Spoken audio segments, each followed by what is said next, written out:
மத்தியில் காங்கிரஸ் ஆட்சி, அதாவது மன்மோகன் சிங் தலைமையிலான காங்கிரஸ் ஆட்சி 2004 முதல் 2009 ஆண்டு நடைபெற்ற 5 ஆண்டு கால ஆட்சியில் தமிழ்நாட்டில் இருந்து திமுகவுடன் பாட்டாளி மக்கள் கட்சியும் அந்த ஆட்சியில் இடம்பெற்றிருந்தது.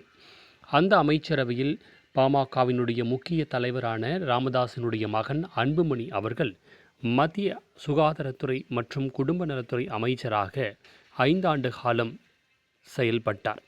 அந்த தருணத்தில் முறைகேடாக மருத்துவக் கல்லூரிக்கு அனுமதி வழங்கிய வழக்கு அன்புமணி ராமதாஸின் மீது தொடரப்பட்டது.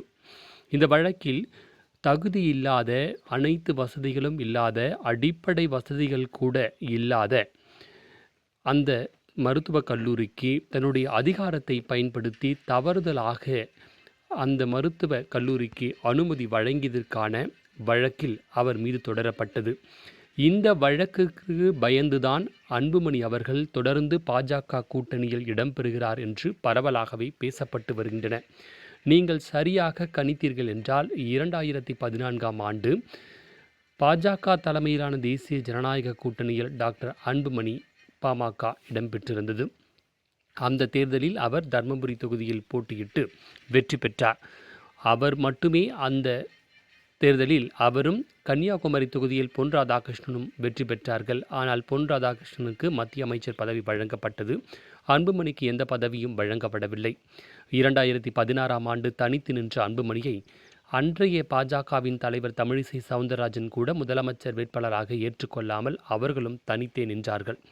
இதன் பிறகு மீண்டும் 2019 ஆண்டு பாஜக இருக்கின்ற அதிமுக கூட்டணியில் இடம்பெற்றது பாமக. மீண்டும் 2021 எடப்பாடி பாஜக இடம்பெற்ற கூட்டணியில் பாமக இடம்பெற்றது. இதன் பிறகு 2024 ஆண்டு எடப்பாடி தலைமையிலான அதிமுக கூட்டணிக்கு செல்லும் என்று எதிர்பார்த்த நிலையில் 2024 ஆண்டு பாஜக கூட்டணிக்கு சென்றது அன்புமணி விருப்பத்துடன் கூடிய பாமக. பிறகு 2026 ஆண்டு மீண்டும் எடப்பாடி, பாஜக, அன்புமணி தலைமையிலான பாமகவும் இடம்பெற்றிருக்கிறது. இதற்கான காரணம் அன்புமணிக்கு இருக்கின்ற இந்த வழக்கு தான் காரணம். இந்த வழக்கில் நல்ல தீர்ப்பும் இந்த வழக்குகளால் தண்டனை வராமல் இருப்பதற்காக மத்தியில் ஆட்சியில் இருக்கின்ற பாஜகவுடன் அனுசரணையாக செல்ல வேண்டும், அவர்கள் சொல்வதையெல்லாம் கேட்க வேண்டும் என்ற நிபந்தனைக்குள் அன்புமணி இடம்பெற்றிருக்கிறார் என்று பரவலாக சொல்லப்படுகின்றன.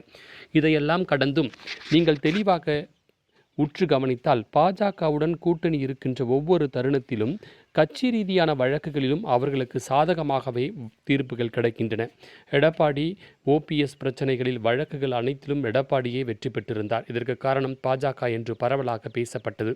அதே போன்று தற்பொழுது ராமதாஸுக்கும் அன்புமணிக்கும் முரண்பாடுகள் ஏற்பட்டிருக்கின்ற இந்த வேளையில் பல்வேறு தருணங்களில் வழக்குகள் தொடரப்பட்டு ராமதாசனுடைய அணி பின்னடைவையை வழக்குகளில் சந்தித்து வருகின்றன. அனைத்து வழக்குகளிலும் அன்புமணி தலைமையிலான பாமகவிற்கு சாதகமாகவே தீர்ப்புகள் கிடைக்கின்றன. எனவே பாஜகவுடன் யார் கூட்டணிக்கு சென்றாலும் வழக்குகளில் இருந்து தப்பித்துக் கொள்ளலாம். அது முறைகேடு, ஊழல் வழக்குகளை எல்லாம் தாண்டி கட்சி ரீதியான வழக்குகளில் கூட தங்களுக்கு சாதகமான தீர்ப்பே கிடைக்கும். அதற்கு மோடியினுடைய ஆதரவு தேவை என்று பரவலாக பேசப்பட்டு வருகின்றன அரசியல் வட்டாரங்களில். எனவே மோடியுடன் இருக்கும் வரை அன்புமணிக்கு அனைத்து வழக்குகளும் சாதகமாகவே அமையட்டும்.